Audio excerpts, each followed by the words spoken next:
second episode of our webinars. It's our two webinars per week, every Monday and Thursday. My name is Barry Kassab, and I'm in market development for MCA. MCA stands for Musicians and Consumer Audio. So today is our second webinar, and we will start talking about the Shure microphones from the inside out. And today's webinar is going to be dedicated to talking about polar patterns. But before we talk about polar patterns, we'd like to talk about the history about Shure microphones and their involvement and how they affected the polar patterns in the history of the microphones. Last week, we talked briefly about how the polar patterns or how Shure generally was involved in making the history of microphones and how microphones previously, before Shure was involved, was something that would have been custom manufactured or should have manufactured for a certain purpose. It was not commercially available yet. And then slowly, by the time Shure started to put its fingerprint into the industry, the microphones took the commercial shape that we know about today. Just by mentioning a word microphone, the first thing you think about is, a handheld microphone of any kind. So the way that it started is like back into the telephone era, when Thomas Edison and Graham Bell were together working away to transport an electrical signal over the wires. I have a presentation to share, and before I kick through the presentation, I'd like to just give you a note that if you experience any bandwidth issues, as in you feel that the flow is a bit slow, or the voice is not getting well, or the audio is not getting well, switch to a low bandwidth on your receiver or on your computer or in your phone, in which you can actually get all of the information that you want to look at. So starting with our first slide here, it's going to talk about the agenda for today. So the structure will be very simple. Of course, this module that I'm doing today and this presentation usually is done in a live situation. And when I say live, as in person. So don't take things in particular, but I'm using the same presentation. So generally, the first module is going to talk about Shure and the modern microphone. So how is Shure involved with the modern microphone? We'll have another episode talking about dynamic microphones and condenser microphones in details. So this is part of the module, but we're not going to talk about it today.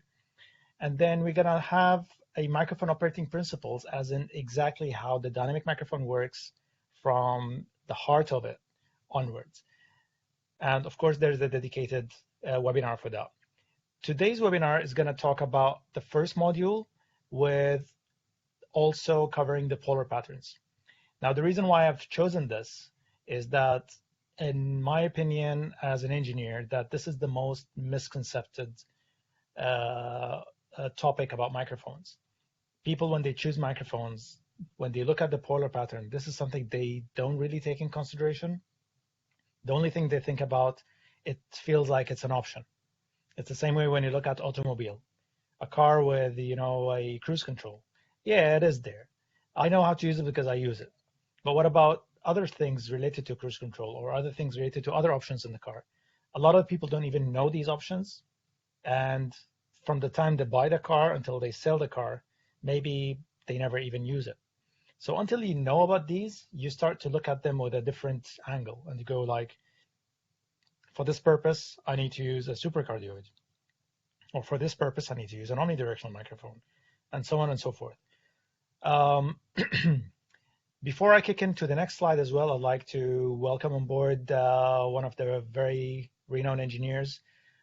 His name is Fali Demenia, a very good colleague of mine, and also he brings a lot of the experience from the live environment and studio environment to kind of complement everything we have today in our webinar. It's impossible to get everything on your head. I know something, somebody else knows something else, but all together we can bring all the knowledge on one platform. Moving forward, Um, so the course objectives here today is to first, we need to understand the role that Shure plays in the history of the microphones. And then we talk about a general microphone operating principle that will happen later. The polar patterns, that's something we're gonna talk about them in detail today. And of course, under the hood, there's stuff that you also learn about down the line, which is the pneumatic shock mounts. What is a shock mount? Uh, is it like a shock absorber or something like this? Of course, it is a kind of that, but we'll talk about them in details. And then how Shure microphone designs and testing separate those microphones apart from everything else. And then we need to talk about the latest innovations that Shure had done in microphones in the past few years. So today, the most important part, which will be the history and the polar patterns. So let's talk about the history at the beginning. I'm sorry, the slides is getting a bit late on my screen. So if I look on my left, that means I'm looking on the actual slide. So I'm not getting distracted. So the beginning of microphones, it started with Robert Hooke, who experimented with the string stretch or attached to two cups. Everybody did that when they were young. So you put the first cup on your ear, your colleague, your friend puts the other one on his mouth, and he talks through, and you hear some of the sound passing through this. So that was the first part where he experimented with medium. And when I say medium, as in how does the sound pass through? I mean, does it need something to run on it? Just like cars, can it run in the air? No. It needs a road or a paved road to some extent. Some cars can do off-roading, okay, but a normal car needs a decent kind of road to run on it. Audio as well, or sound, needs a medium. So the more dense the medium is, the faster the sound travels. So if you remember in the Wild West, when they want to know if, another person is coming from abroad where they cannot see them, they put the ears on the tracks, on the rail tracks. And because the rail tracks are made of iron, and the speed of sound in the iron is actually about 2,000 meters per second, while in the air it's 340 meters per second. So that means because the iron is more dense than the air, the sound travels faster. So they are able actually to hear sounds that coming from areas that they cannot even see, which is same to how Robert Hooke was experimented with the wire. Afterwards, David Hughes and Thomas Edison developed the carbon microphone. The carbon microphone is something most of us lived or at least experienced once in their lifetime. Some of them actually lived it for a good, decent amount of time. Most of the telephones up to, you can say, 96, 97, year 96, 97, they were made of carbon composite microphones. Carbon composite microphones is very basic design. You have a stretch diaphragm, a container with some carbon powder, and two conductors. The diaphragm is stretched on that container. When the carbon composite or the carbon powder vibrates, it changes the resistance, which is corresponding to the sound. Now, of course, David Hughes, Thomas Edison, they were the first to do that kind of experiment. Now, they refined the carbon composite microphone in 1886. The refining of the microphone was in terms of bandwidth. Now, what is a bandwidth? Bandwidth is the ability to accommodate a wider frequency range. So when I talk, for example, about monochrome TVs, if anybody remember those, or you've seen pictures, or you've seen a picture in black and white. So a black and white has just a very narrow band or a very narrow frequency response, which only corresponds to two colors, black and white. Shades of black mixed with shades of whites gives you that range. Now, does it look good? It's okay. Is it a high quality? Definitely not. The resolution is only related to the lens, but the colors is something we call frequency response. Now, in the world of microphones, the same thing was there. The monochrome version of microphones, or the black and white version of microphones, are the microphones that were used in telephones for the longest ever. It gives a very narrow frequency response. That means it gives you only from 400 hertz up to 3.5 to 4 kilohertz, depends on the operator. Now, carbon composite microphones themselves, regardless of the operator, as in the phone line operator, they give you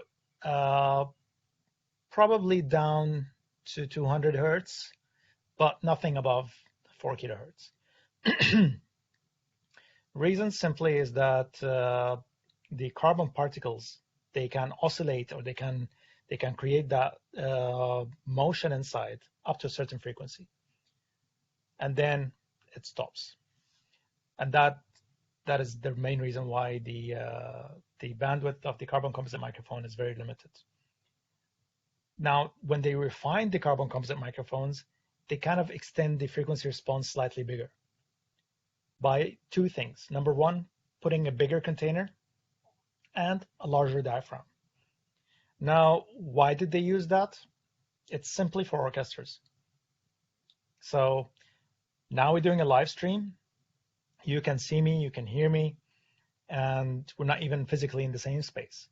So back in the days, the requirement for something like this was there for people to attend operas that is happening in another town. That traveling to these towns would take forever, probably 2 to 3 days. And it doesn't make sense to travel over, a cart or, a pair of horses or mules to some other town to attend a concert and come back again, even if they could afford it. It's very risky. So Thomas Edison refined the carbon composite microphone to accommodate that purpose and that purpose only. So it was like a big tissue box size. They were placed on stage, and the size of the diaphragm was able to respond to lower frequencies, probably down to 90 to 100 hertz. And they were sending the signal over telephone wires, which rich people would pay in advance, like a pay per listen, if you want to call it, PPL, and they would listen to the performance. Now, still, you can see it's a very special purpose microphone here. But the first practical moving coil microphone was built in 1923.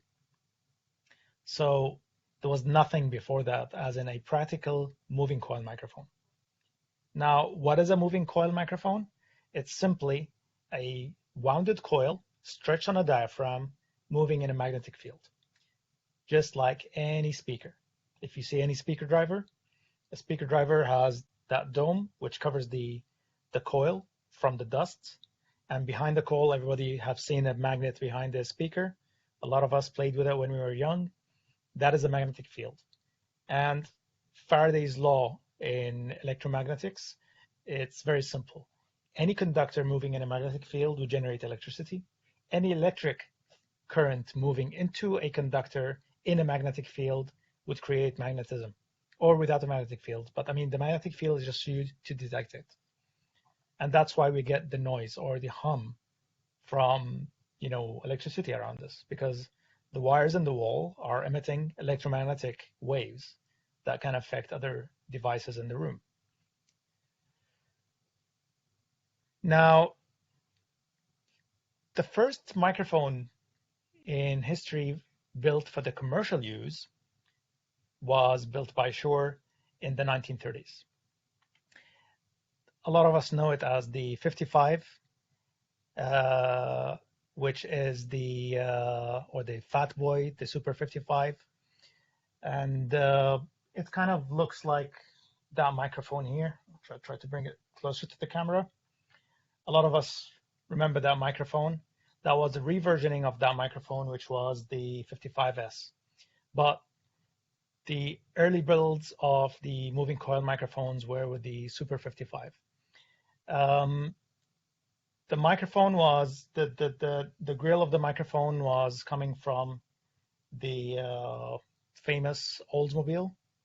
Also, it's the I got an article, I think 2 days ago, I think it's a 1938, that actually had the most impact in the latest builds, but the early ones was in the early 30s. I think it's a 31.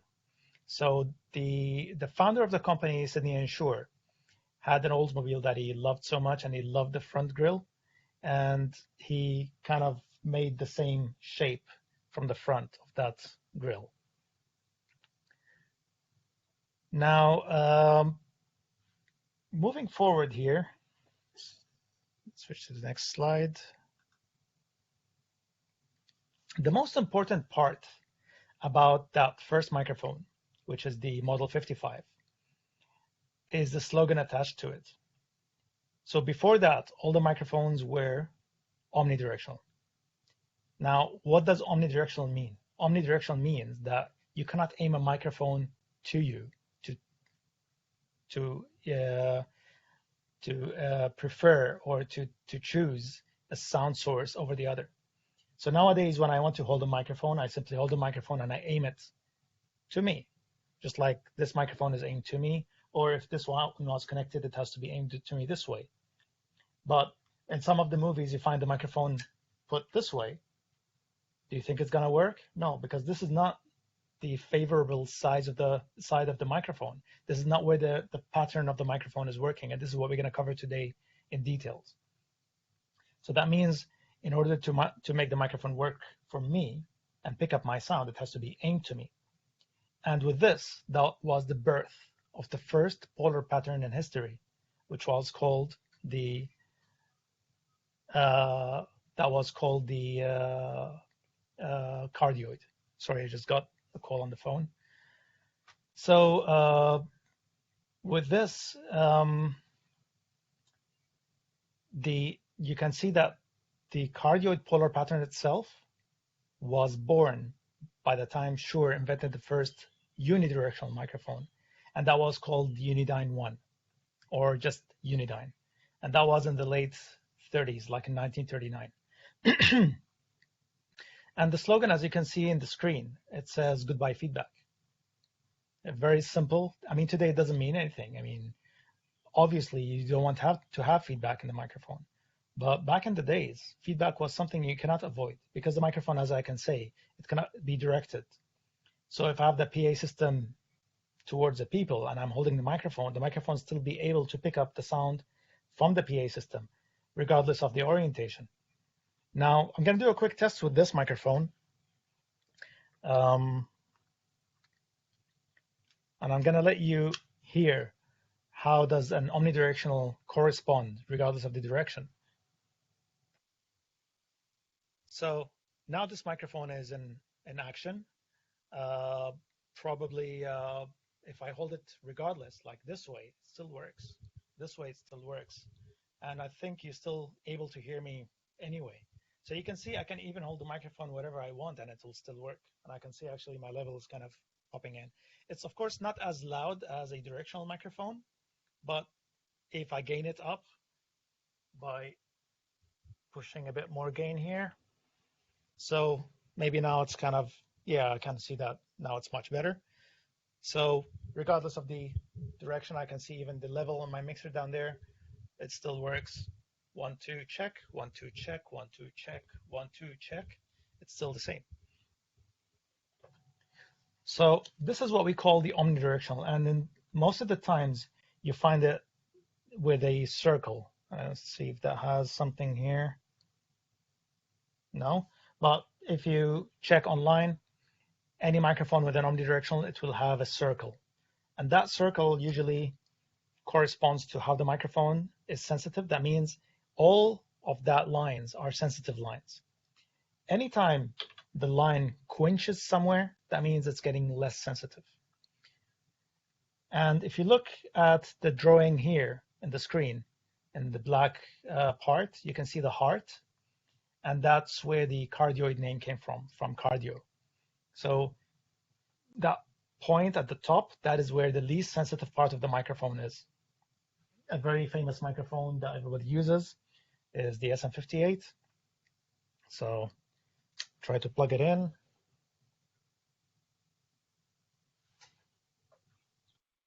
So checking now the mic. So now I'm aiming it to the front. This way you can hear me properly. I can see my level on the mixer. Just need to get it up a bit. Sorry. Okay, here we go. So it picks up from the front, slightly from the sides as well. But when I aim it backwards, probably nothing. Can you hear me? Can you hear me? Can you hear me? Okay. So you can see it completely rejects the sound from the back.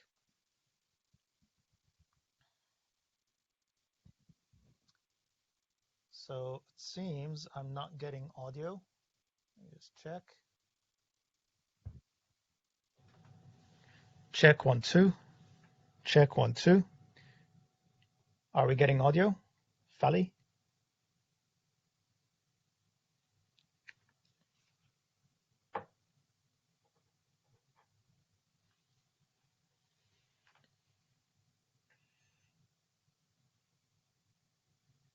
Yeah, Barry, we're getting audio.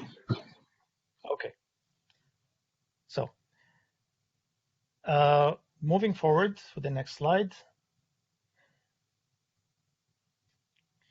This is a kind of a quick drawing of how the microphone was built and how many components are in the microphone. This is like the earliest one. It was designed by Ben Bauer. He's a very bright engineer from Poland who moved to the US at the early days. And he was the first to actually come up with the idea of a unidirectional microphone. And these are different models as well of the microphone that was also using the same components, which was used then in auditoriums, in schools, in house of worship, some presidential kits as well. They all contain the same unidirectional microphones, or what we call them today as the cardioid. Some articles as well that was showing how the microphone stopped feedback or aimed in way more or less feedback, because now I can aim it away from the source, which means I'm not causing the source to come back into my microphone and cause that pinging sound or the feedback sound.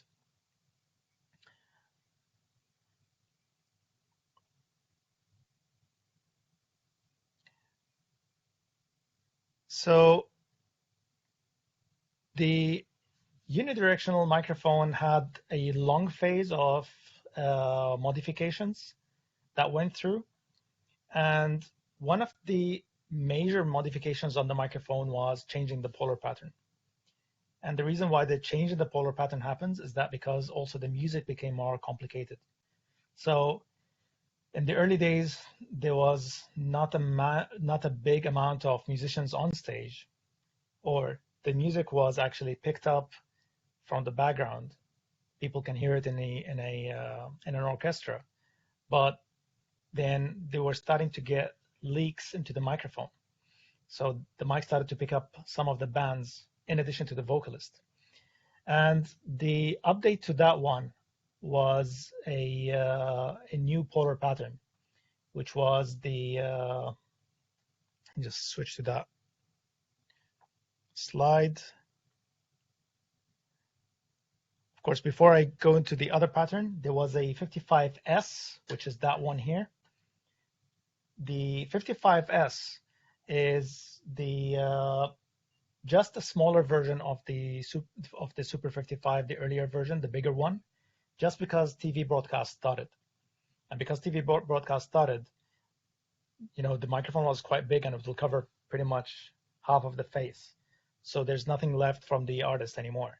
So what they needed to do is actually kind of make the mic a bit smaller, in which when you have the TV cameras shooting the artist, it will not cover his face. So that was the 55S, or what they call it, the 55 small.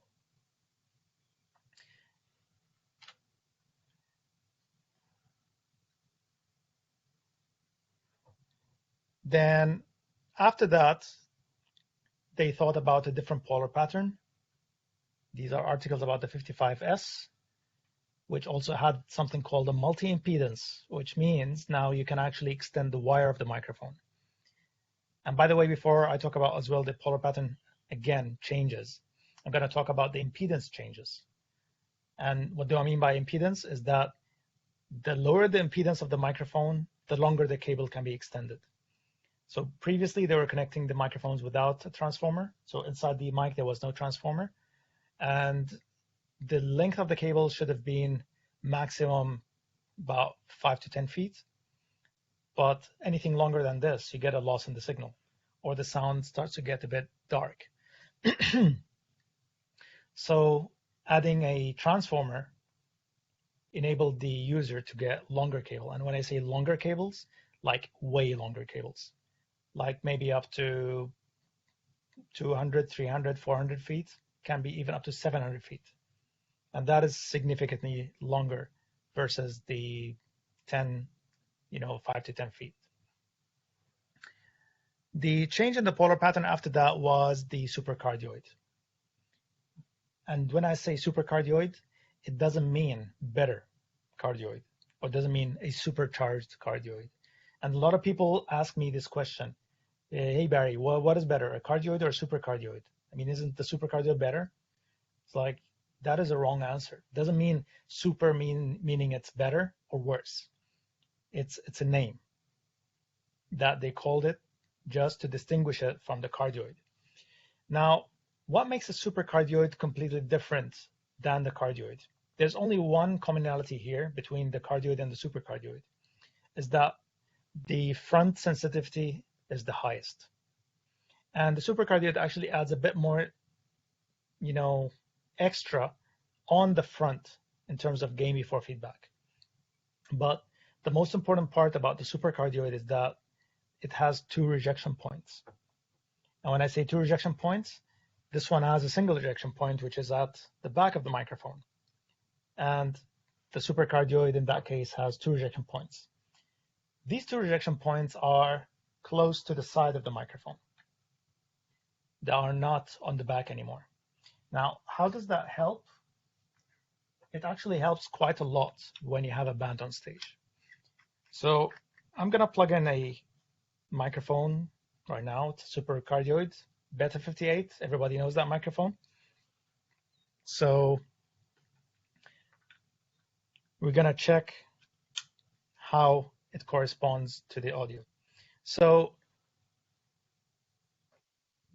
now the sound is from the handheld microphone. I think it's pretty loud. You can hear it. So when I talk on the front, it works perfectly and sound is clear. But look what happens when I turn the mic to the side. When I turn it to the side, you can see that the sound is pretty much gone, like diminished a lot. But when I talk from the back, you hear a little bit of the low frequency. Might not be clear in the webinar, but if I'm connecting it to a PA, you would hear the low frequency pretty well. So now when I go back again to the front, you can hear it like quite well. So in comparison with an SM58, which I'll do right now,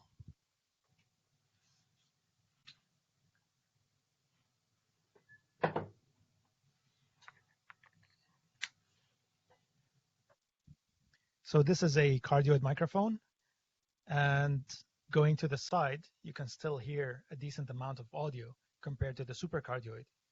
But from the back, it's pretty dead. You might not even hear me anymore. Check 1, 2. 1, 2, check. Yep. Now, the good thing about supercardioids in terms of applications is that it helps a lot eliminating leaks or unwanted leaks. A good example would be when I have a saxophone player next to a trumpet player, next to a guitar player. And the stage is pretty much, in a bar or in a small venue where you don't have a lot of spacing. And that also you have a ceiling which is kind of also not quite high. The biggest issue that most of the engineers face is that when they use a cardioid microphone. So yes, for example, a SM57 is a perfect instrument microphone, works perfect with the saxophones, with guitars, and works perfectly also with the trumpets. But knowing the fact that the cardioid can pick up the sound from the side, yes, slightly lower than the top, but it still does pick the sound from the side. What happens is that with a loud source, it can be easily leaking to the other microphone. And what happens is, if that source is really loud and you want to reduce it on your mixer, but the other source is not as loud. So let's talk about, for example, a saxophone is playing, just at the normal volume, and then next to it you have a solo trumpet player. Now the solo trumpet player is quite loud in your PA, you want to reduce it, but the saxophone is not.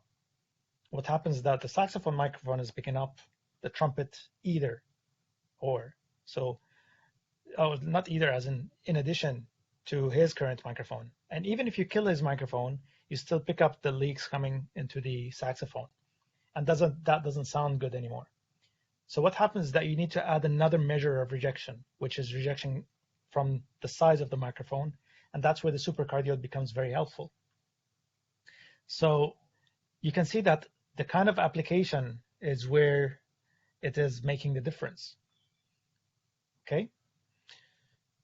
Now, the development of the Unidyne, we're still talking about the Unidyne, which is the unidirectional dynamic microphone, summed in one word, the Unidyne microphone. So Unidyne 2 was the supercardioid, which we still have them today under the name of the Super 55, the one with the blue grill on the front. So the 55S is the basic Unidyne without a transformer. The Unidyne 2 is the supercardioid, which is the Unidyne 2 version of it, which is in the same packaging, looks the same like a classic microphone that people like to call it, but it actually has a blue grill. Some special editions of those were made, probably people who know Metallica. They have the black on red, so it's a black metal with a red grill. That was a special edition made at that time. And there was a reissue of another special edition, we called it the Black Super 55, which comes a black grill with a black finish of the microphone. I think still some of those are still available in the market. So for those who'd like to get those microphones to keep them as, a memory or something like this, by all means, you go for it. The next version of that was the 545 and the 565. A lot of the people who've seen Freddie Mercury, Bohemian Rhapsody, he was using these versions of the microphones. It's a silver handle that looks like an SM58 and an SM57, but in silver or in chrome. This is where the shock absorber of the microphones was introduced, or the shock mount. When I say the shock mount, I can quickly talk about it here, and I hope it's visible on the camera. You can see here that the cartridge here is kind of not completely mounted. And if I try to kind of press it, you can see that it's able to be pressed. In some other microphones, it's actually way more enhanced. So I can show you the KSM9 version of it. You can see here, you can see that I can actually, it's quite flexible here.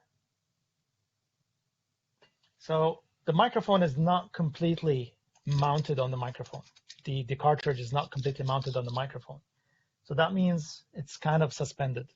And this is where it was introduced in the Unidyne 3. This is where the shock mount was added. And the reason why is that by that time, first of all, the microphone started to get that shape, the handheld shape. Before that, all the microphones looked like this. It looked like a table mount, or it looked like what we call it, the classical shape of the microphones. But the reason they did that upgrade, or did that new shape of the microphone, that people take for granted that the microphone should look like this, just like we talked about last week, is that the artists want to break free from having a stationed microphone. There's more acts happening on stage. So everybody remembers Bobby Brown, and it's quite obvious that he brought in the dance and the stage act pretty well, that everybody else copied him. afterwards that got influenced by him, just like Michael Jackson. So the need of having a smaller microphone that does the same work was required. But that means the motion on the microphone and then the handling and the running on stage needs to be isolated from the microphone. And this is where the shock mount was introduced. And that was in the Unidyne 3.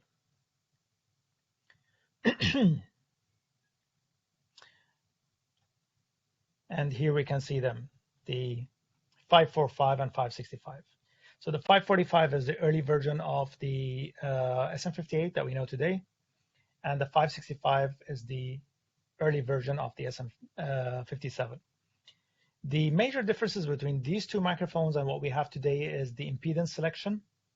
So you can select the impedance with a switch. So the switch on them is not really a on-off switch. They were an impedance selection switch that time. Later on, the development of the on-off switch was out. And the reason why we have the on-off switch in many applications today is for a guy who's doing a talkback or a guy who's just doing an announcement. So instead of reaching out to the mixer, changing the selection on the mixer or muting or unmuting the channels, you just on the microphone, use it, do your announcement, off again. Or for a lot of the front of house engineers, it's their bread and butter. They always have the mic on the side of the mixer. If I need to communicate with the band on stage for any reason, I pick up the mic, switch it on, say whatever I need, and switch it off again. I don't need to flip pages on my mixer and find that channel to unmute and then talk to the band.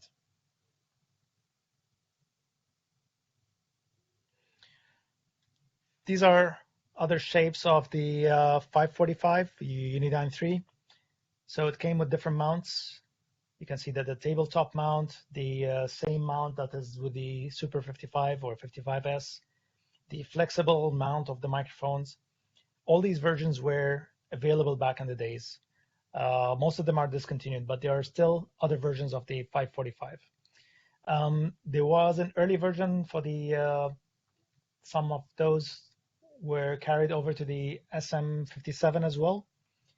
It was quite used in the presidential kit. A lot of the old movies would have these microphones in. Even the reissue of the old movies are kind of slipped out of that title. There was a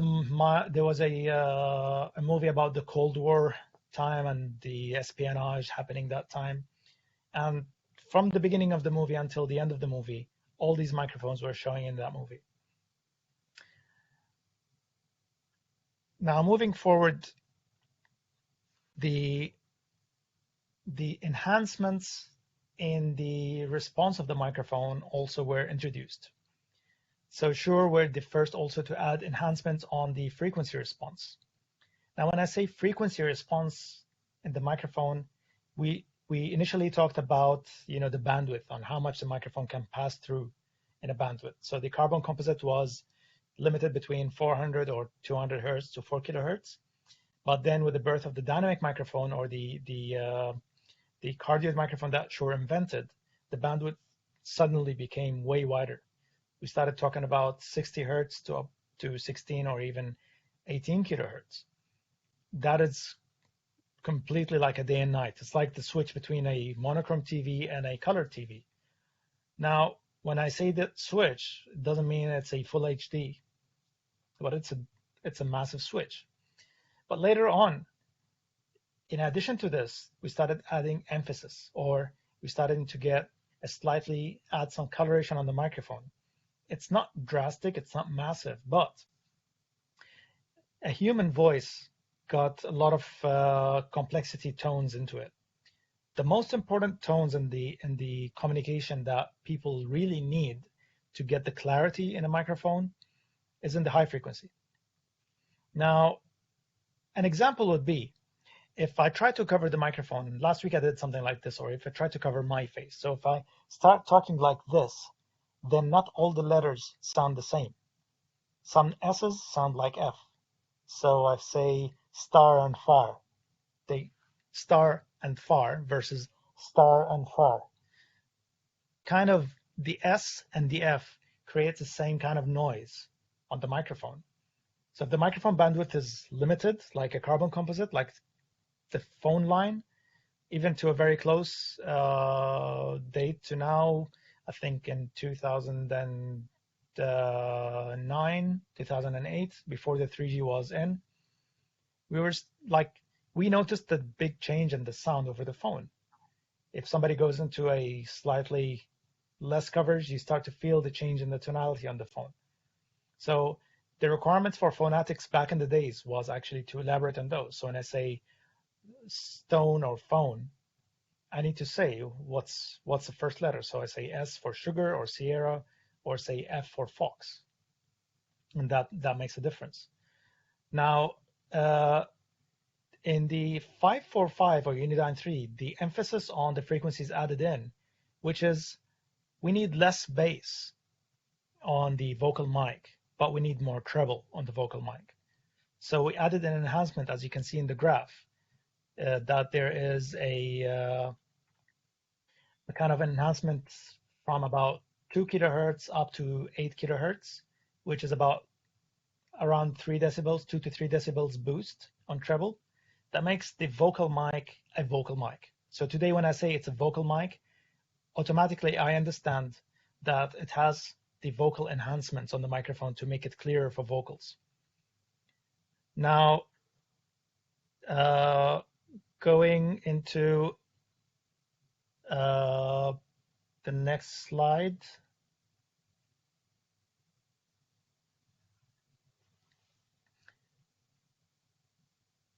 Just need to switch off something. Okay.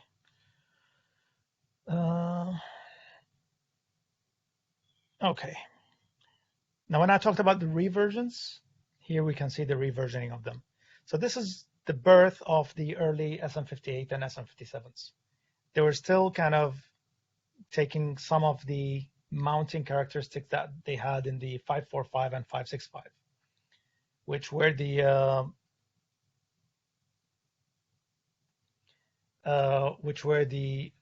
mounting on the pole, just like now here, or getting the clip that became afterwards.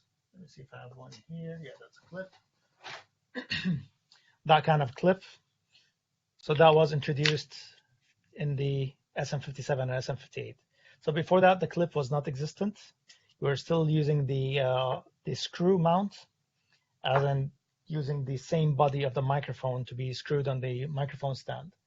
So introducing the clip afterwards, that made also a huge difference.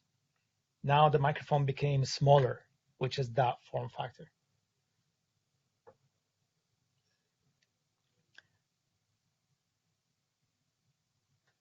So this shows some of the components, which are the shock mount, the transformer inside the microphone as well, that changes the impedance. Also, by the way, the transformer can kind of dictate the frequency response of the microphone.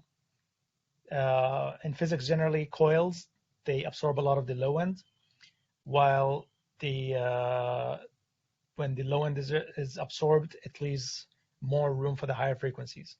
So the transformer, which we find in most of the microphones built by Shure, you can see it down here. So I'll just put it close to the camera. You see that yellow thing submerged in the plastic? So this is the transformer that is doing the job. And by the way, the chamber here behind the microphone also comes into calculation. It plays a big role in dictating the frequency response of the microphone. So the amount of air trapped behind the microphone also contributes in the way the microphone behaves. I'm going to talk about more of those details in the next episodes in our webinars. Of course, later on, more versions came out. So then we had the beta series, and we had the PG series, and now we have them as a PG Alta series, and they all founded on the same principles, or the working principles of the early 1939 days of the microphones, which was initiated by Shure. I like to take this picture here, which is showing the complexity of choosing a microphone today. It's almost the same way of choosing a car. we see plenty of cars, and every manufacturer has all the range of cars from the smallest going up to the highest, and so on and so forth. It's that if I want to choose one of those, it's very hard. The variation of colors is a lot. The difference in specs is a lot. But the same thing is in microphones today. Like, if it's only for vocals, it makes it simple. Just talk about vocal microphone. Most of the microphones can work for vocals. But, just as an example, this omnidirectional microphone that I was choosing at the beginning, this is a broadcast microphone. Now, yes, it can work as a vocal microphone, but I would shoot myself in the foot if I use it on stage. The reason why is that the presenter in a video scenario where you have a camera and you have a person that you're interviewing, you don't want to put the microphone as close as possible to his nose or to his mouth, because it doesn't feel comfortable to the person that you're interviewing. It kind of makes him kind of lean backwards, or kind of it becomes very uncomfortable. So you can see in some of the early movies, especially in the 70s, that the presenter is holding the microphone down here and he's talking. Now, the reason why he does this way, because the mic is an omnidirectional, and it doesn't get affected by proximity effect. And when I say proximity effect, that means when I get closer to the mic, there's a change in the volume and in the frequency response. And when I step away from the microphone, there's a change in the frequency response as well. And there's a change in the volume. But omnidirectional microphone does not show that as an effect. So this is a special purpose microphone. So comparing it to an SM58, the results might sound the same in a closed environment like this. But when I'm doing an interview, you'd like to hold the microphone as far as possible from the frame. So when the microphone is down here and I'm talking, it works. But if I'm a singer, it's a completely different ballgame.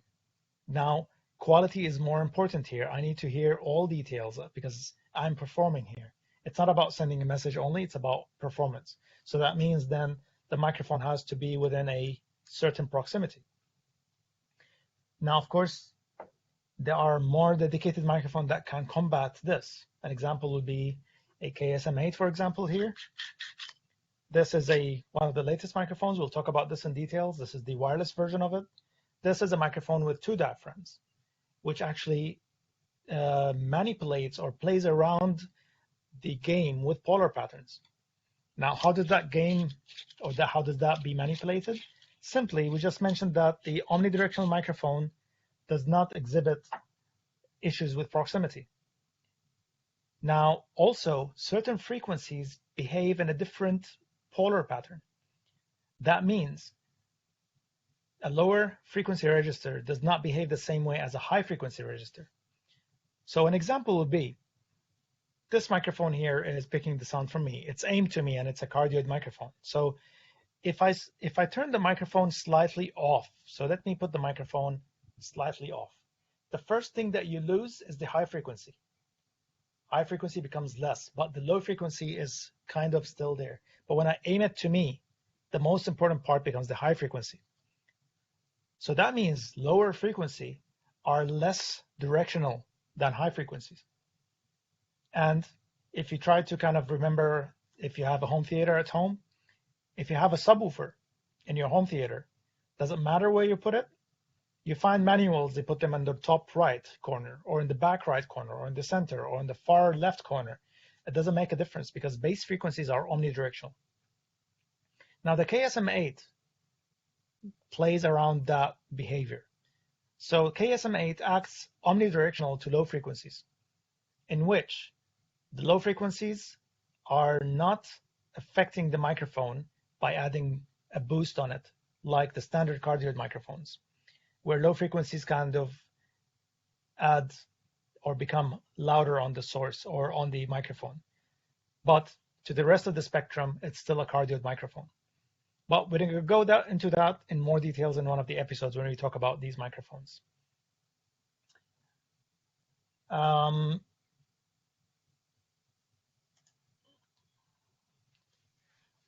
Of course, we're going to have a portion for questions in the next 10 minutes, so just stand by so we can have a Q&A answer. For me, this kind of covers most of the famous polar patterns. Of course, there are more polar patterns that exist in the market than the ones we explained today, but these are the most used polar patterns, which are the omni, cardioid, and supercardioid. Now, of course, there are more which are used in broadcast. So an example would be a shotgun microphone, which is a very long microphone. They call that lober. It's based on something called hypercardioid. So we have some microphones with hypercardioid. This is one of them. A subcardioid, which is similar to omni with a slight amount of rejection from the back, only on high frequencies, which eliminates a lot of the noise from the ambience, but it still acts mostly like an omnidirectional. We have also a half cardioid, which is existing in boundary microphones. So microphones that are on the tabletop, like a flat tabletop kind of microphones. These are called half cardioid. And then you have a new polar pattern that Shure invented that is called a toroidal, or you can call it a donut, which means that it rejects the sound from the center of the donut, just like the donut has a hole. So from that center here, it does not pick up anything, but it picks up anything from around. So if I have a tabletop microphone, it will pick up the speakers around it, but it will not pick up the fan noise or the AC noise from the top. I'd like to open the mic in the last 10 minutes here or so to my colleague Fali to kind of elaborate on the part related to choosing polar patterns in certain environments. So either in studio or in live. So Fali, Yeah, hey are you Barry. here? Yep, Okay. yep, I'm here. Can you guys hear me? All good? Lovely. Yes. I just want to let everyone know that we're also before we get into that that on the right-hand side of your screen there should be a Q&A button. So if you guys want to add questions, then you can start typing them out down there. And also we're running some polls. There'll be an icon right next to that. So a small yes and no kind of polls. All right, Barry.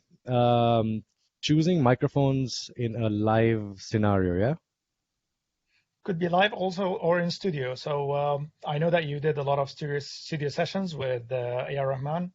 And I know when you try to choose a microphone to, for example, mic up a guitar amp, or you want to mic up a drum kit, want to mic up an ethnic instrument, you take in considerations the directivity of the sound and the nature of the sound that you're recording, correct? Yep, absolutely. Yes, And you take into account a lot of things, firstly, with respect, let's talk about studio first, with respect Yep. to the room. In the case of like a drum set, the primary thing would be where is the drum set placed in the room, what the walls are doing, what kind of reflections is the room creating.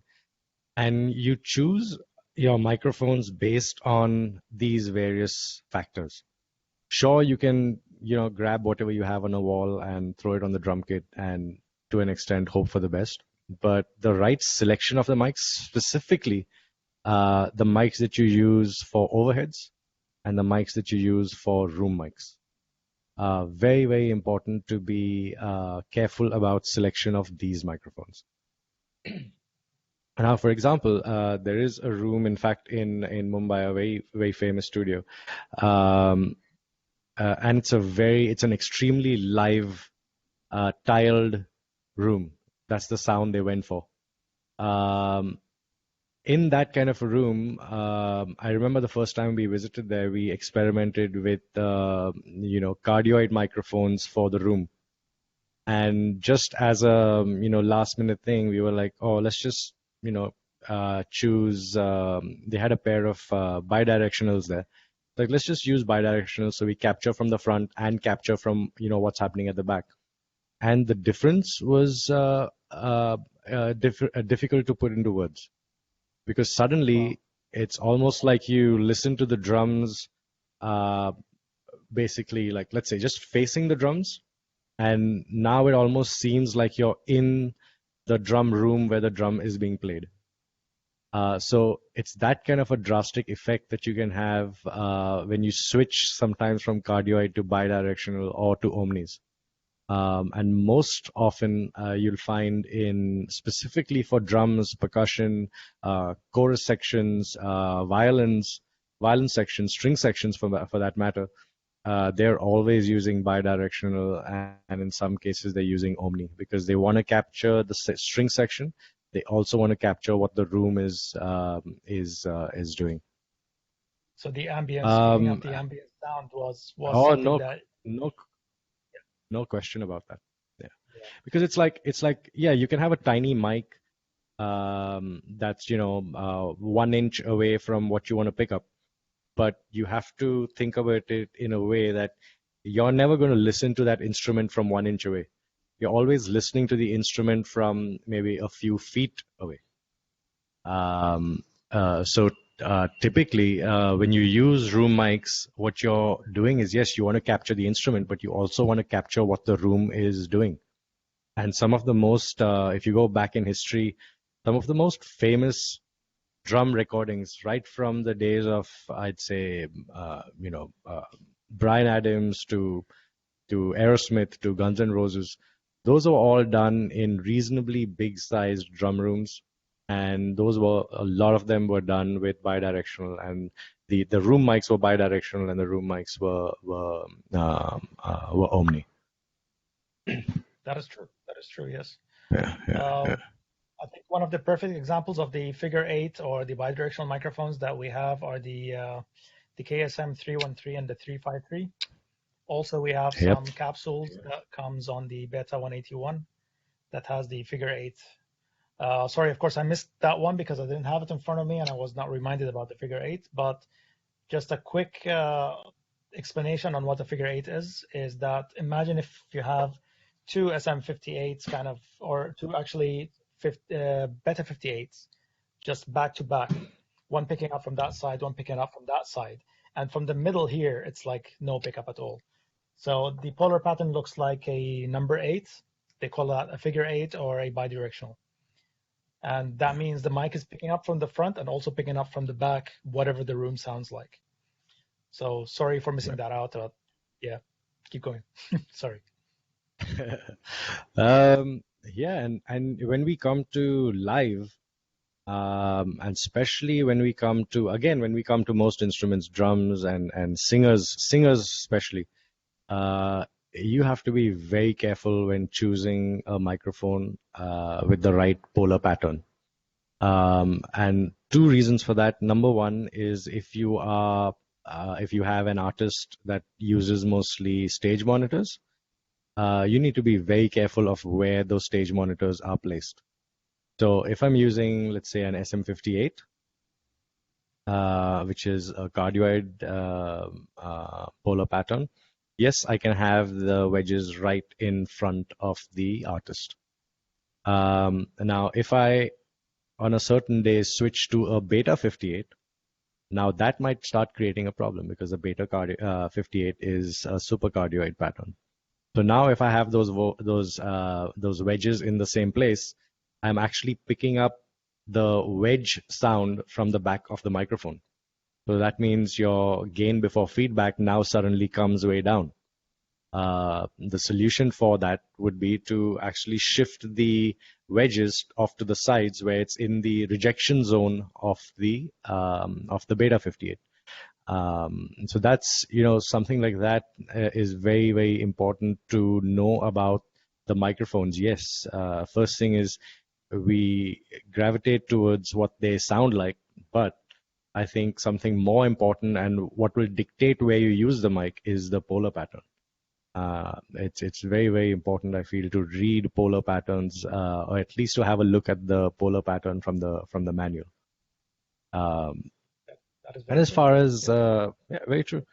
As far as drums go, again, it's very often you find, or at least I find, kind of supercardioid microphones being used on something like a snare drum, and then we wonder like, why am I hearing suddenly so much hi-hats through the snare drum mic? But that's again is the wrong mic for the wrong application. You need to be careful about stuff like this. We generally go cardioid most often, and at the moment most of our gigs are on in-ear monitors. So um, um, as long as we get cardioid, it's a nice safe pattern to go with. There are some singers that I work with that are exceptional singers, and for them we do go super cardioid because they are very, very singing technique wise, they are very, very strong. So I'm not worried about the mic going off axis and losing sound, etc. So uh, Nice. from that point So, of view, it's quite safe. Yeah. so a question here: if I'm getting leaks on my snare from the hi-hat, and I think since the hi-hat is next to the snare, let me put a supercardioid here, and so I can actually limit the sound from the sides. Yeah. So Yeah. how does that help usually? I mean, versus using just a No, cardioid. yeah, you could actually move the supercardioid slightly out of the way so that the hats actually fall into the rejection zone of the microphone. So Yes. that's a trick you can try by actually getting the drummer to play hats and getting someone to move that microphone until you hear the least amount of hats, and that would probably be the place to go as far as that mic goes. It's a lot of it is like I'm not saying that you won't pick up tons of hats even using a cardioid. Yes, you will if that mic is placed incorrectly. True. So if you're using microphones, and I think even for live, just like you do in a studio, very important to move the microphones around until you get to an extent get the sound that you're going for. Nice. Fix it now. Fix it now rather than fixing it in the mix, basically. Exactly. So speaking about let's say studio environments generally, uh, how many times you had issues in people sending you recordings or asking you? Of course, everybody wants to ask an expert. So somebody calls you on the phone, is like, Fali, can you hear my mix, or can you help me with my draft recording, which I'm having issues with? And you realize there's lots of bleeds. And sometimes you ask Yeah. people to send you pictures. They're like, can you send me a picture of how your microphone placement was? And it Yeah. actually answers all the questions, correct? Oh, there's no question about that. Yeah. And I think one of the reason for that to an extent is the overuse of gates that people like, yeah, no, we'll just, especially when it comes to again drums, yeah, we'll gate it, we'll take care of it, but no. There's some things a gate can do, and there's a lot of things a gate cannot do, which you can achieve by just placing the mic correctly and choosing the right microphone. That Yeah, is something I've I noticed get, yeah, in some of the placements. Like sometimes when I used to work in the studio or in live, usually before the recording, I take a look on how the microphones were placed. So sometimes you have more than one hands in the place you're working at, and you find somebody who already rigged the microphones for you, and you look at the microphone placement and you go like, no, this is completely not going to work, especially yeah, taking into consideration when you have the polar patterns that you're talking about. So you find, for example, a cardioid microphone that is put in a tom, and if you look at the polar pattern from the front, it's actually not going to pick up only the tom. It's going to pick up the tom and the snare because it's pointing towards both of them. While yeah, a simple movement, like just a few inches away, like from here just to here, you're actually making the mic point into the tom, and the next thing next to it is the void. There's nothing else down there, or like it's the first piece of the kit. And same thing when it yeah. goes with overheads, or when it comes to the other tom or the other part of the drum kit. So I mean, these things are very important to take in consideration when it comes to polar patterns. But do you have any stories that you can mention, like from your experience about things like that? That's it's way common. And it's very common when you've gone up to stage and you've set up the mics where you want them, and then you come back after the show and realize oh gosh, the snare mic's not where it's supposed to be, the toms mics are not where they're supposed to be. And, yes, stuff moves around, but I make it a point to have a chat with the especially the drummers and the percussionists in the band. Like, this mic is placed here because it's going to do this. And if it moves, you're going to feel that change in your in-ears. I'm going to feel that change outside. So I leave it up to you to move that mic back in place, wherever possible. And if you can't, then call someone from the tech crew from the side of stage to do that for you. But that's all too common. Very, very common. Nice, nice. Um, I know also in live you use some of the broadcast microphones to capture certain kind of sounds. Is that correct? We use shotguns to capture, again, ambience for the in-ear monitors. Oh, nice. Okay. Yep, very common.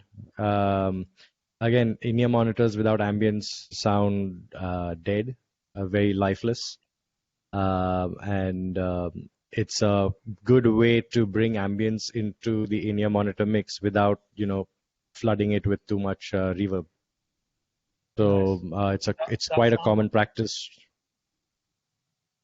nice. So the sound of the crowds that we hear in live shows, either on YouTube or in a DVD, Yep, that is from yep. shotgun microphones, correct?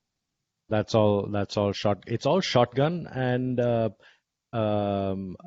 it's very common, in fact, for people to use. They use shotguns in some places, but it's very common for people to even use SM57s, in fact, for the audience that's right in front of the stage. Yes, because Okay. 57s are a little more forgiving. Yep. Shotguns tend to pick up the pattern of a shotgun is quite often too narrow. So they use 57s for the front row, and they have shotguns like up top where they can actually pick up a wider section of the audience. So I've seen 57s, 58s, a whole bunch of shotguns being used as well and sometimes audience microphones, they'll go up to 20, maybe 30 microphones. Nice. Lovely. Yeah. And speaking of the omnidirectional microphones, where were there situations where you found the omnidirectional microphone quite useful? I mean, we know in broadcast it's always there because they don't want to Yeah. create the proximity, but Right. also certain Right. instruments do respond really nicely to omnidirectional microphones, correct? I'd love to use a few more omnidirectional microphones in my live gig. It's just that, like you mentioned in your presentation, that most often gain before feedback can be a problem. So I need to pick and choose where specifically I'm going to use an omni mic. So if it tends to be something like Indian classical, which is not too loud, and they don't want crazy loud levels on their monitors, then yeah, omnis will work really, really well. Especially I find them for kind of stringed instruments, they work quite well. But yeah, I think it just dictates the situation, the instrument, the venue sometimes just dictates to an extent what mic we end up choosing. I've known like omnidirectional lavs to be used on violins, in fact. Quite common to use, And omnidirectional lavs on violins, yeah. Nice. How do you translate that omnidirectional microphones for violins or for double bass or for string instruments work Yeah. better than cardioid? I mean, what is that thing that they do that makes those instruments sound better with omni? Yeah, it's just that omnis sound more real.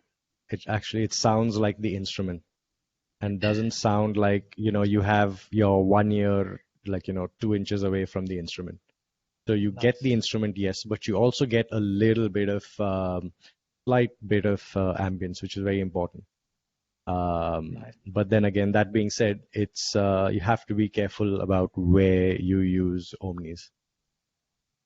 Nice. Well, that explains actually in some of these string instruments that it has something called a sound post. So the sound post is a piece of wood, like a pencil kind of thing, or a bit longer, that is stretched between the front side of the instrument and the back side. So apparently, when I read about the sound post, it says that the double bass or the cellos or even the violins, they emit the sound from the front and the back of side of the instrument. So just like Fally said, if you just mic the instrument with a cardioid, let's say if this is a cardioid mic, and I mic the top of the violin, you're only getting the sound of the top, where 50% of the sound of the violin is actually coming from the back, and then the reflections around it. So probably using an omnidirectional microphone with these instruments just brings out the life of these instruments out. Yeah.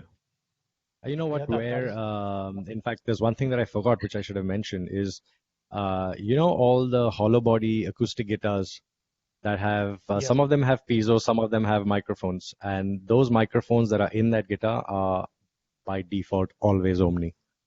And that's why you will also find that when you use those guitars and you don't high pass a little bit, you can start to get a little feedback in the low area. But yeah, acoustic guitar, the mics built into most acoustic guitars are Omni. nice, nice. Well, thank you very much, Fally, for sharing your experience. It's always nice to hear from you. And You're most welcome, mate. Always a pleasure listening to your presentations. thank you very much. Thank I you very think much we for are. having me. Thank you, thank you. So we are getting close towards the Q&A part right now, and I'd like to see some of those questions. Of course, you can address these questions to both of us, me and Fally, and we will be more than happy to answer those. So all you need to do is just tag the name there. Fally, you are always welcome to also to kind of jump in at any time. Oh, thank you. So let me start with the first question. It says, which mic model is recommended for a choir? That is a very nice question, actually. So you remember the part when I talked about the enhancements in the frequency response on the microphones, for example, like an SM58. So it has an enhancement on the high frequency and it has a bit of a cut on the low frequency. Because as a speaker, as a vocalist myself, this is what defines my voice. But when it comes to choirs, this is where the whole sound signature changes completely. The choir sounds like a choir because of the group. And this is where everything kind of changes its form. So this is how you want to pick it up as it is. So the way you hear it, you want to pick it up like exactly how you hear it. And the choirs also is quite wide because you have sometimes, it could be as small as 5 or 4, but can be as big as 50 or 70. So what happens here, you start to think more in like an interior designer. How can I make the sound of that view? So there are multiple ways to do it. You can do it with a single microphone, you can do it with 2 microphones, and then you can do it with even 4 microphones. But the easiest and the most straightforward way to do it is by using 2 microphones with a flat frequency response, and they are quite sensitive. So usually we use pencil microphones. This is one of them here. This is an SM81.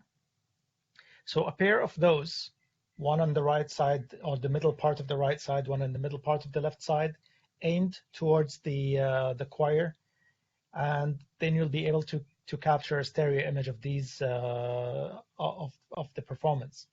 If you're mixing in mono, then you can either mix down these two in one channel or on both center, or you just use one of those with a slightly higher gain in the middle and you pick up the whole choir. Sometimes you wanna segregate your choir in altos and sopranos. This is where it starts to get a bit more complicated. So then you start using more than 1 microphone, more than 2 microphones. So you do a far left, center, and right, or far left, mid right, far right, and you pan them accordingly. And also you need to level them. But the key point to this, and I think Fally here can also kind of jump in and approve this point here, that if it doesn't sound in your ears or in your cans the same way it sounds on stage, that means you need to do something more. Fally, how do you do choirs in general? Um, it's a very good question and quite a tricky subject. We have, in fact, I just spoke to someone a few days ago. They're from the northeast of India that have a lot of churches and houses of worship, and they love the KSM 137s. Love them, love them, love them. For They use four of those to mic a choir of about 20 people. And Nice. yep. And I was like, what about, I asked them, what about gain before feedback? It's like, no, I mean, it just works perfectly for us. Couple of things. Yeah, you'll need to, it's a good thing to always walk out, listen to what the source sounds like, and then listen to it on your headphones after it's been mic'd and try and get reasonably close to the source. So which means you might have to play around with a little phase, you might have to play around with moving the mics, you might have to play around with a slight bit of EQ, but whatever you need to do to get the job done. Yeah. I've Nice. personally Nice. never worked with a large choir before, but this is just from an experience of one of our clients down here. Nice. Thank you very much. So, second question here, we see I once had a great engineer not use dynamic on drums at all. I found that to be rather unorthodox, okay, at the time. Sorry, the text is in gray and I find it a bit hard to read. He spent a little time on stage changing mics, positions, then sound check the band, and I have to say that I was very impressed at that he was able to achieve. So he's saying that he didn't use that he used condenser microphones on stage. So I get from this question that you mean that would I use condenser mics or dynamic mics on stage? That is a very good question, and the answer has two parts. Part number one was maybe back in the days they were not using condenser microphones a lot on stage for many reasons. Reason number one, they're extremely sensitive, they're bulky, they required external preamps, and due to their sensitivity and the kind of a growing experience of the engineers that time, they were not able to accommodate or to able to control these microphones on stage. Now, today's condenser microphones are completely different than the condenser microphones back in the days. The most important part about the condenser microphone today is that it's able to handle high SPLs. And that in my opinion, one of the game changers that was happening in the condenser microphone industry. You can find a lot of the microphones that has a attenuation switch, like the SM81 here has a disc on the top that you can rotate, which adds a minus 10 decibels attenuation. This itself actually gives you a lot of room in dynamics.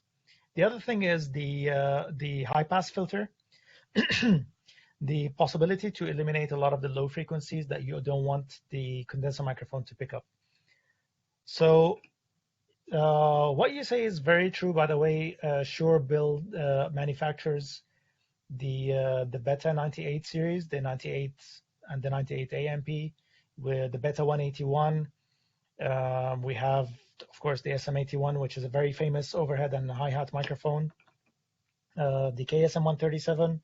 All of these are actually very famous high-end studio grade and live condenser microphones. So yes, you get a lot of results with these for one simple reason, is that you have more gain before feedback.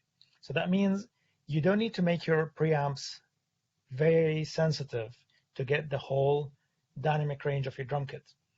And that is where you dictate a lot of the feedback issues and the leakage issues. A lot of the engineers, unfortunately, they like to go for the easy way out. So if the source is not enough, they just gain it up. And usually this is something I start to do when I have no choice at all. And I need to kind of find that balance of, that thin line of maximum gain I can get before I get feedback. But in many situations where I have, let's say, a vocalist, and in some situations you find that the vocalist is not producing enough, is not projecting his voice enough, and that is quite common. So the first thing I try to do is I go to the vocalist and I speak to him. Is like, I need you to put in more effort. And a lot of the vocalists in the sound checks, usually they don't do that. Or a lot of the vocalists, when they sound check on the wrong phrasing. So he picks up the mic and he goes like, hey, hey, 1, 2, 1, 2, check, 1, 2, hey, hey. And he start asking the engineer, can I have more in my wedge? Hey, hey, 1, 2, 1, 2. And then during this performance, he start like pushing his vocals. And of course you get feedback because the monitor is pushing way louder than the hey, hey, hello, hello, 1, 2. So when I have a vocalist on stage, the first thing I ask him is like, can you just perform, sing?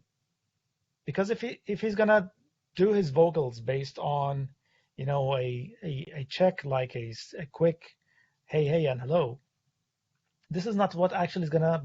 It's not actually what I'm tuning his mic for. I'm tuning his mic for singing. If he's gonna talk and he's doing it lower than I need or than the microphone requires, then I speak to him. It's like, I need you to project your voice.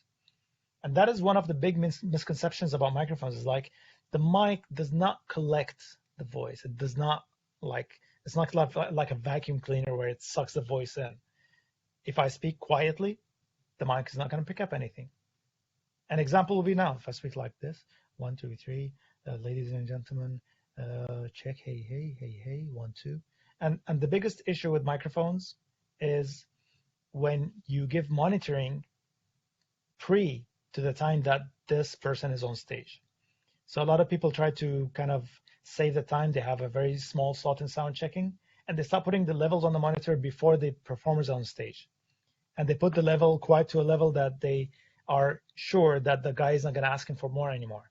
But some people are not used to this. So what happens is that when he goes on stage and it's loud because nobody else is playing on stage, he backs up his vocals. So he starts performing less. And suddenly when the band is kicking in, your levels are not right. Now, the same thing with drums. I sound checked with many drummers who you ask him to do the kick and it goes like with his foot, like tap, tap, tap, tap. And then his leg gets lazy and he starts, barely touching the drum kit. And I go like, no, you need to hit it like you're hitting it, like you're playing. Same thing with the snare. He goes like, just, slight wrist movement. I was like, no, you need to, rip it like you're playing the snare. And this also helps you dictating how you want to go with it. But we'll go a lot about these details, by the way, in our next webinars, because we're going to go into some miking sessions. And this is where you're going to learn more about the extreme edges of the mics and how they can go for this. But to have a short answer to you, there is nothing wrong in using condenser microphones on drum kits. Actually, you get more details as long as you know what is your gain structure. And gain structure itself, as a title, has a separate training for that. We're going to talk about this in full details. So I hope that answers the question.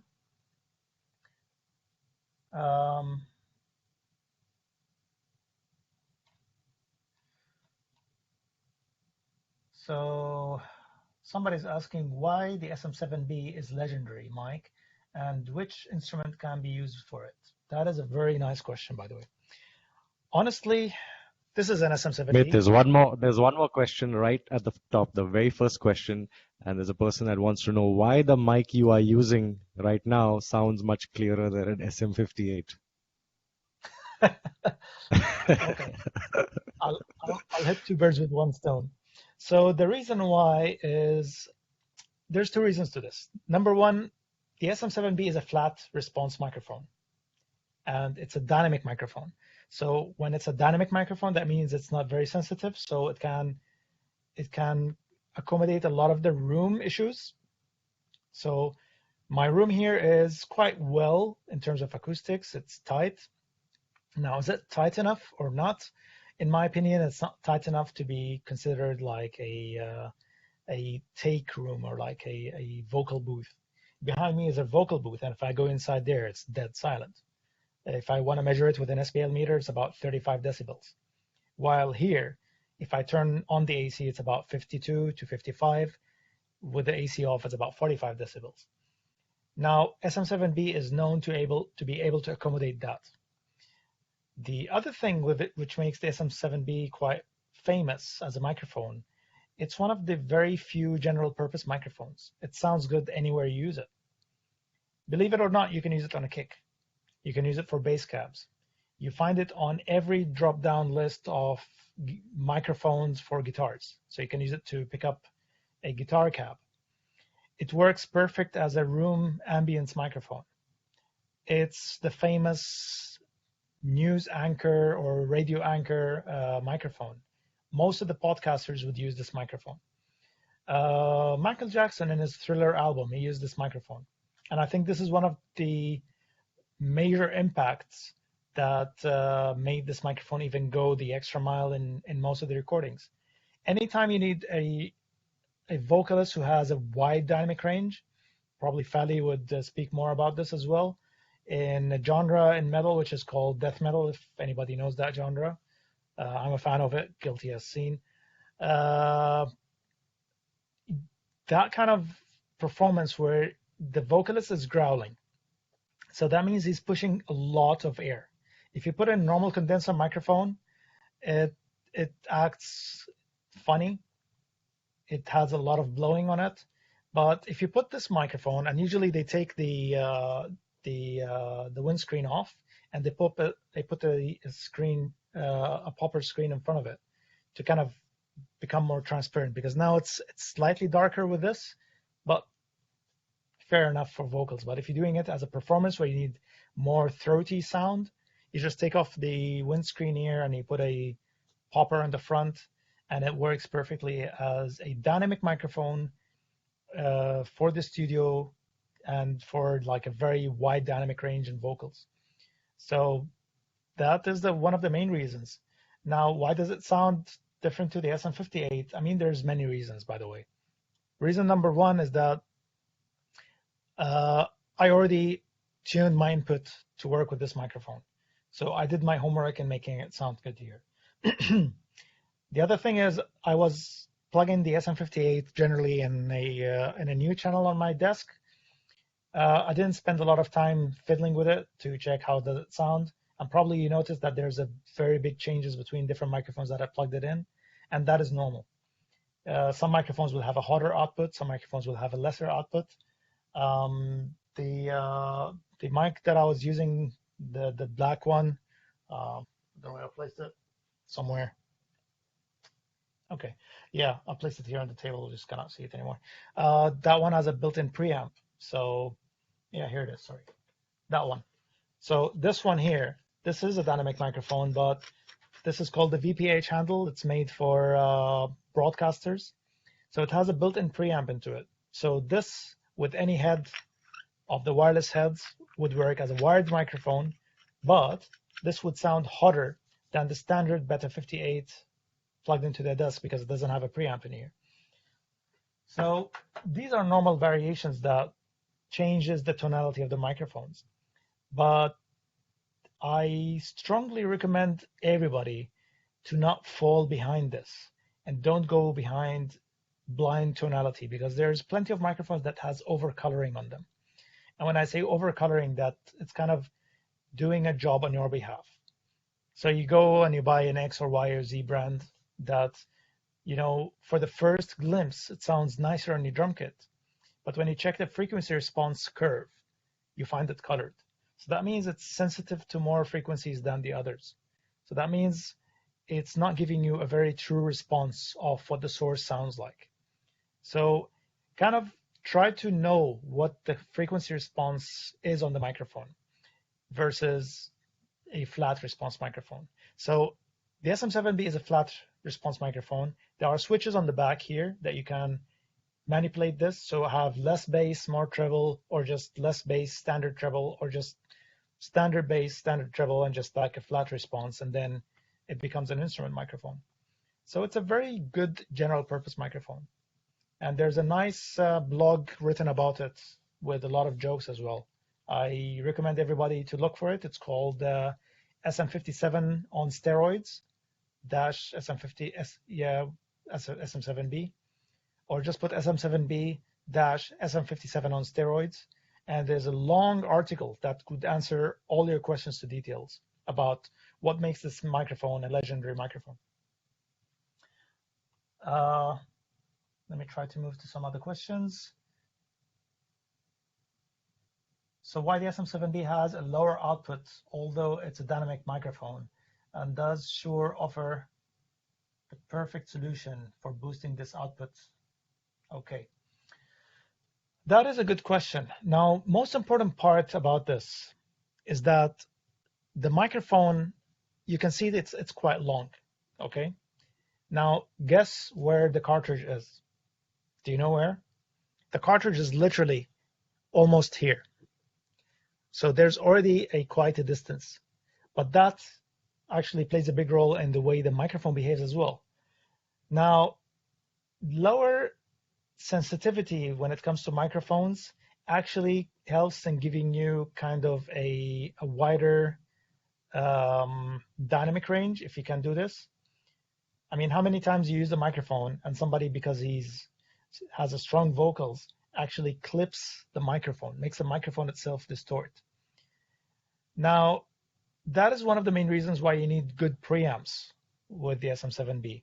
And that is one of the main reasons that what makes a lot of people actually get disappointed at the first, let's say, 10 minutes of connecting the microphone is that, oh, I'm putting my gain all the way up to the max and I'm still not getting enough juice from the microphone. So this is how the microphone is built, but this is not the only microphone with a low output, by the way. There are plenty of microphones out in the market that has a low output. And it's made also to accommodate room noises. So in many situations, you have people in the studio that are moving. The studio is not completely closed. You have ventilation.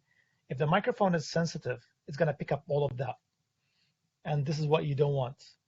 If somebody's doing a session for a couple of hours on the radio, sometimes you have radio shows that goes back to back, like for 4 to 5 hours, especially in a situation when you have, emergency situations, or you have, announcements that's going back to back. If the anchor in the place is having less convenience because of the movement, because the microphone is very sensitive, this is not going to be easy for him. So that means you're going to get a lot of the room noise. A lower sensitivity microphone helps you more with this. So manufacturing-wise, this is one of the reasons. A cloud lifter works well if your preamp is not having enough juice.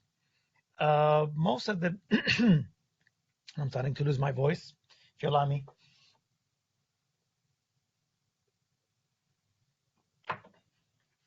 Sorry for this.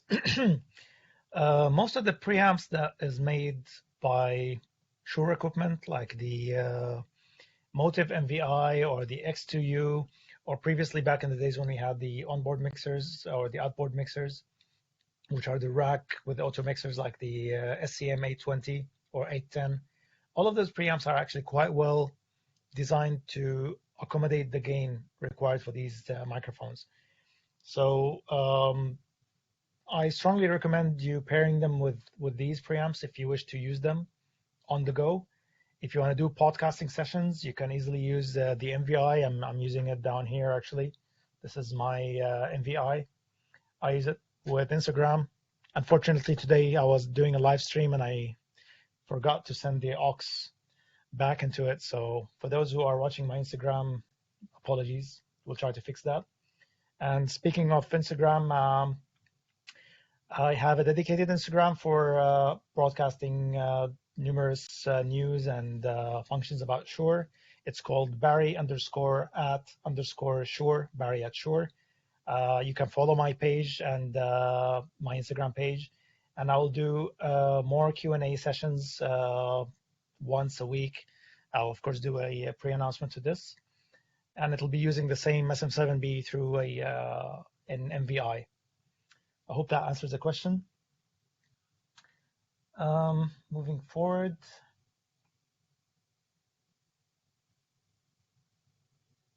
So what mics work best with strings, orchestras, violins, etc.? I think we already answered that during the last part of the session. Condenser microphones work really well, pencil microphones in specific. KSM 137, the KSM 141. I can add to this that we have a new microphone that is called the Twinplex. This microphone is a dual diaphragm, flat frequency response, amazingly sounding microphone, and it's a miniature lavalier microphone size. I strongly recommend you going online and checking the Twinplex TL47 or TL48. Check this out for these instruments. They sound amazing. I hope that answers the question. Will this be available offline? Yes, there is a recording for these sessions. I'm sure that there will be an email following to this that will send you the link with the recording. So the recording has to go through editing first to take out the hiccups, my lost voice, or anything like this. Make it more kind of streamlined so it'll be more straight to the point. Thank you for that question. Next question will be why the microphone you're using now is much clearer than the SM58. I think that answers the question we did with that. Did we miss any questions already? I think we've got all. That question was right at the top. Okay. Perfect. So I think that's good. So I think this will conclude for today. Hope you all enjoyed the session. Stay tuned to the next session on Monday, same time. You can reach out to me on my Instagram page, and that would be good. And it also would add more details. I would type in here my email in the Q&A part as an answer to the last question. So here you can reach out to me at kassab_BARAA@shure.com.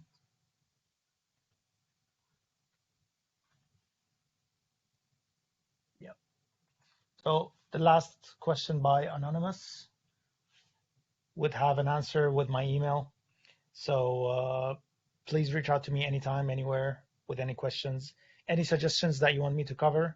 I will also be more than happy to do that in the next webinars. Thank you, everybody, and hope to see you, everybody, soon.